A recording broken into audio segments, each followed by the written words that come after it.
ประโยชน์นี้เป็นประโยชน์ความดีนี้เป็นความดีเราสร้างคุณงามความดีเกิดขึ้นหนึ่งเราดีก่อนคนอื่นเราดีก่อนคนอื่นเราสร้างความดีด้วยกายความดีในกายเกิดปรากฏเราก็เป็นคนดีแล้วเราผู้ดีออกไปจากใจจากกายคุณงามความดีเกิดปรากฏเราเป็นผู้มีวาจาดีแล้วเราเลือกที่ทางใจ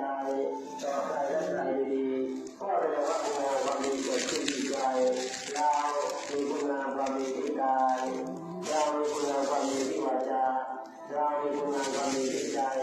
ทำไปใจจะให้รับสมบัติหรือไม่รับสมบัติเราก็ได้แล้วคุณงามความดีเราจะมีตำแหน่งอำนาจที่เสียเกียรติคนหนึ่งคนหนึ่งไม่ก็ตามเราก็ได้มาแล้วด้วยคุณงามเกิดความดีจนเกิดความดี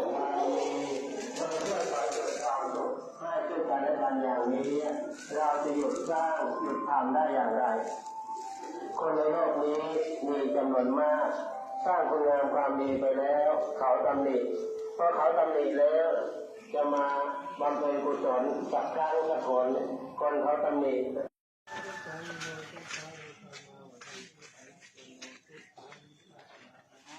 สาธุสาธุ